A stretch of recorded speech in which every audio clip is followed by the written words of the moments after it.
po sa lahat. Unang-una po sa lahat, gusto ko ba magpasalamat sa kay Daddy Frankie po, tas sa Team Daddy Frankie po na dumalaw po ulit dito sa bahay.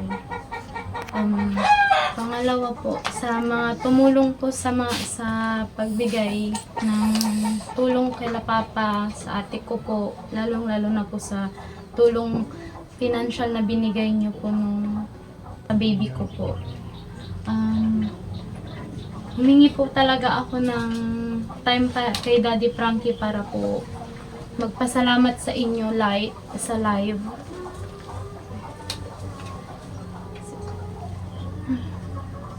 Sige lang, relax ka lang.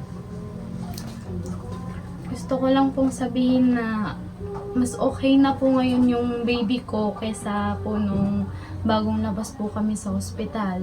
Tapos nitong 18 po nagpa-check up po kami ulit sa doktora niya po sa puso. Mas okay na daw po yung itsura niya ngayon kaysa po nung last na dalaw po niya sa amin dun sa ospital. Kasi nung nagpa-check up po kami, may ubo po siya, tas may halak pa din, hindi po talaga naaalis. Lagi po siyang nagsusuka dahil po sa ubo, hindi din nakakadede ng maayos. Pati sa pagtulog, hindi din po siya nakakatulog. Pero nung nag-check up po kami, nagbigay po ng reseta ng bagong gatas niya po. Yung buti nga po, may pinaabot po kayong tulong sa amin. Yan po yung nagagamit namin ngayon na pambili ng gatas niya. Lalo po yung gatas niya, yung mahal po. Yung Anong gatas niyo eh? Yung S26 gold po, na may HA. Non-HA. Para po sa allergy. Mm-hmm. Kasi baka daw po sa allergy na din nung pinapagatas ko po siya ng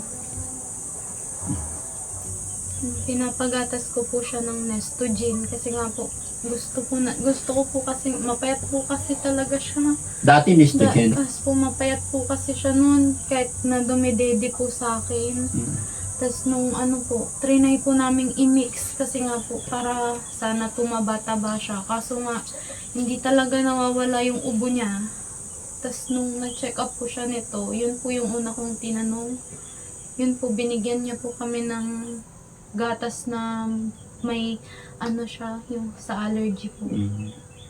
Tapos yung maintenance niya po na dating 3, nadagdagan na po ngayon, nadagdagan po ulit ng isa. Kaya bali 4 na po yung maintenance. 4 na klase yung gamot ng baby. Opo. Yung maintenance na iniinom niya. Tas, pero ngayon po, gusto kong ipakita sa inyo na mas okay na po talaga siya ngayon. Tas medyo nagkakalaman na din po siya. Mas nakaka-recover na siya noon sa galing kami sa ospital. Kaya maraming salamat po talaga sa lahat ng sponsors na nagbigay sa amin ng tulong. Kasi hindi po namin mapapacheck up hindi po namin mabibili lahat ng kailangan niya kung hindi po dahil sa mga binigay niyo. Lalo na po dun sa nagbigay ng sobrang laking tulong po sa amin ng mga binigay niyo, lalo na po. May nagbigay ng 20, di ba? Sinsya na kayo mga kabayan, hindi na namin mababanggit kasi hindi namin nadala yung libro. Kasi hindi namin alam talaga na makiusap si Ate Laika na magpasalamat, mag-live daw. Kaya hindi kami ready. Pati mga laptop wala, cellphone lang ang gamit namin. Although nung narinig ko yung pakiusap ni Ate Laika mga kababayan, na sabi niya, Daddy Frankie, pwede bang mag-request? Gusto kong magpasalamat through live sa mga nagbigay ng tulong pinansyal sa aking anak dahil nakita ko, sabi niya, dahil nakita ko po na ang laki na improvement dahil nung hindi pa raw natin siya nakikilala, talagang masakit ulo, nang problema sila at higit sa lahat, hindi talaga nila nabibili lahat yung mga reseta, gamot, kaya hirap na hirap. Kaya medyo na-touch ako mga kababayan sa kabutihan sa sinabi niya sa akin na gustong-gusto niya talaga magpasalamat through live, yung walang edit, yun ang sinasabi niya.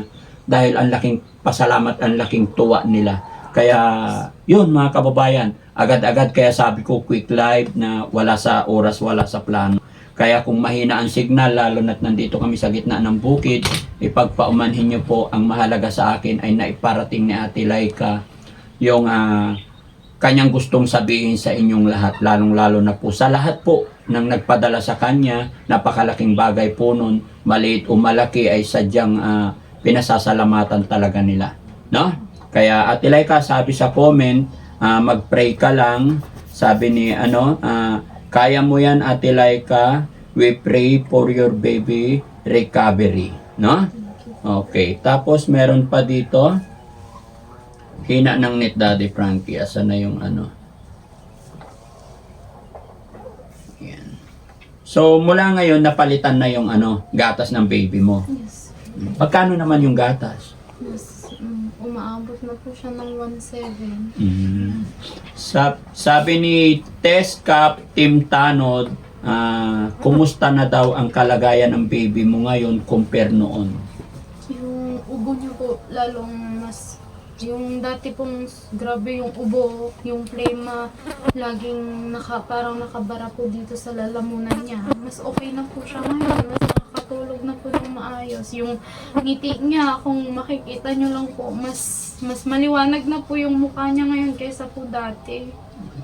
Tapos mas lumalaman na po yung katawan niya ngayon kasi dati po, grabe yung pumayat talaga siya nung nasa hospital.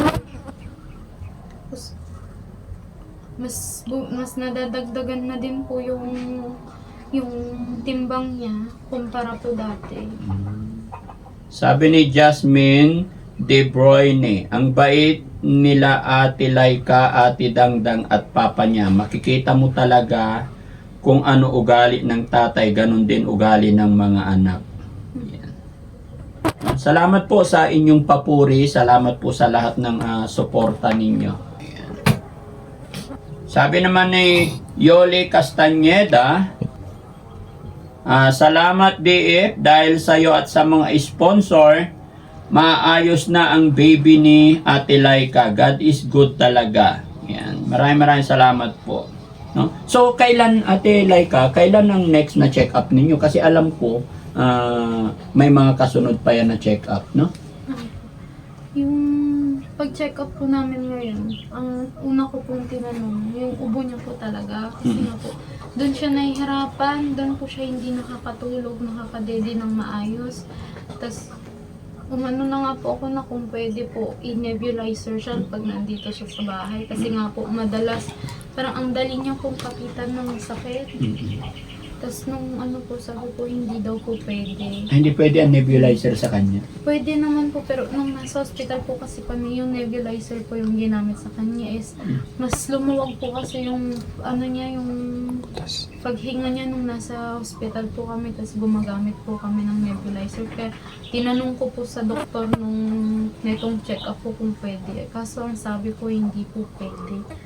Tapos binigyan na lang po kami ng parang cetirizine po na iniinom niya. Tapos binigyan na din po kami ng reseta ng vitamins niya. Kaya mas okay na po siya ngayon. Tapos, Tatay Jun Pascual, thank you so much po. Okay, kumusta naman ang asawa mo? Regular din ang bakasyon niya dito para ma-support ka niya?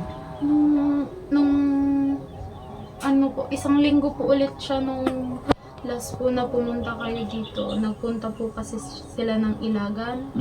Doon po sila 1 week po. Akala po namin pagtapos po ng 1 week, didiretso na po sila ng Baguio. Ang sabi po, Monday na daw po ulit sila mag-audit. Babalik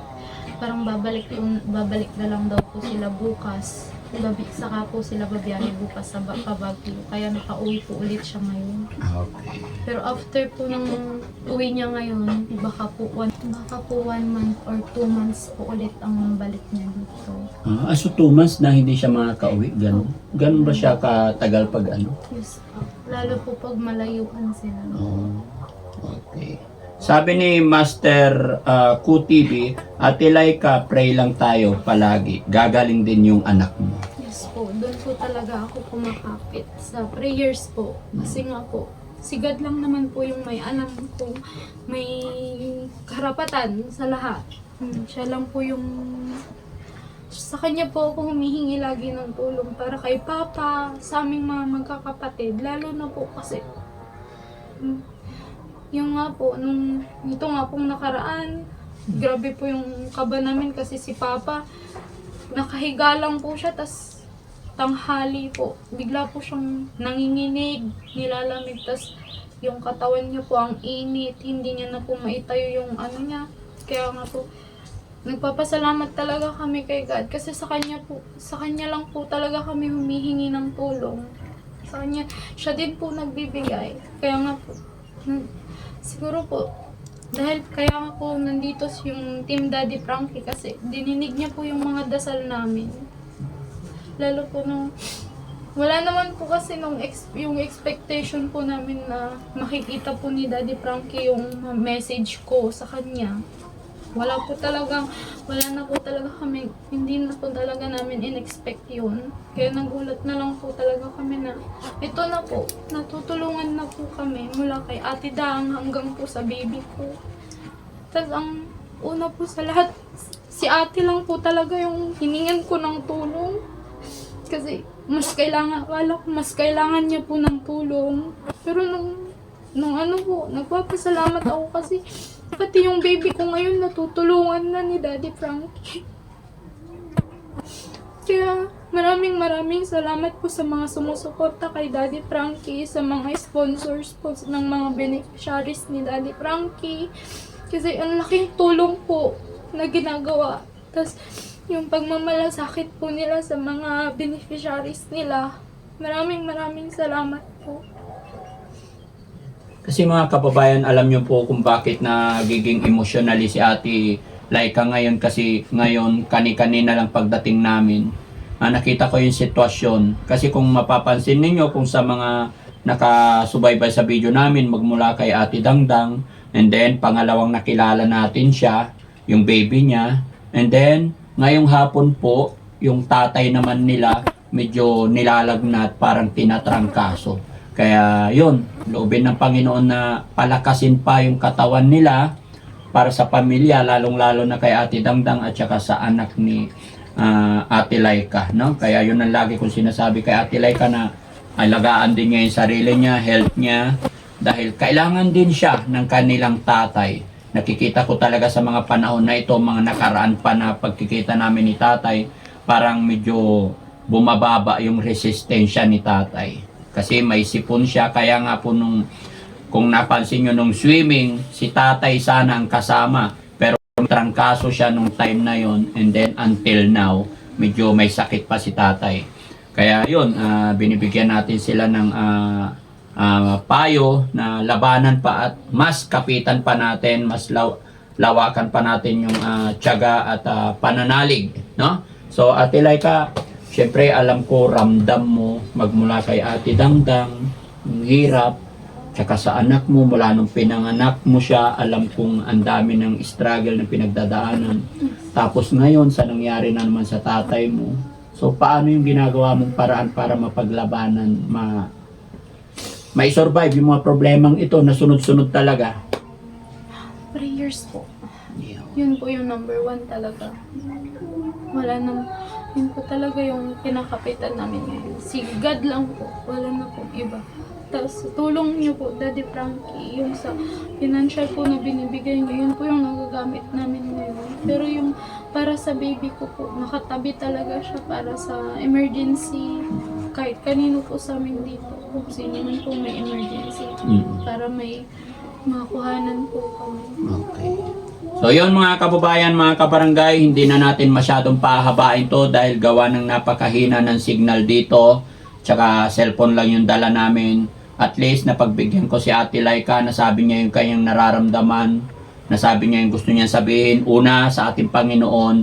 Pangalawa, sa lahat po na nagpadala ng tulong pinansyal kay Ate Laika. Kaya maraming salamat po mga kababayan. Abangan nyo na lang po sa mga susunod na upload namin, ang update namin kay Baby tsaka kay Ate Laika. Gusto yun sana na ipakita sa inyo si Baby, yung anak ni Ate Laika, pero hindi po pwede, no? Kaya pagpaumanhin nyo po. Pero ayon kay Ate Laika, unti-unti, nakita ko rin mga kababayan, humingiti na yung bata ngayon. Unlike before, nung una natin nakita na hindi talaga ngumingiti. And then ngayon, medyo nagkakalaman na. Loobin ng Panginoon mga kababayan na maging okay ang lahat at mapagtagumpayan nila ang laban na ito. Ate Laika, paalam tayo, pasalamat tayo. Maraming salamat po sa lahat. Lalo na po kay Daddy Frankie. Tapos sa Panginoon po, sa mga sponsors po. Sana po huwag kayong magsawang tumulong sa amin, sa mga beneficiaries ni Daddy Frankie. Maraming salamat po. Okay. So yan mga kababayan, pansamantala kami magpapaalam. Pasensya na po kayo dahil mahina talaga ang signal. Magandang hapon, magandang gabi. Saan pa po nakakarating ang video ito, itong aming live. Maraming salamat po and God bless po.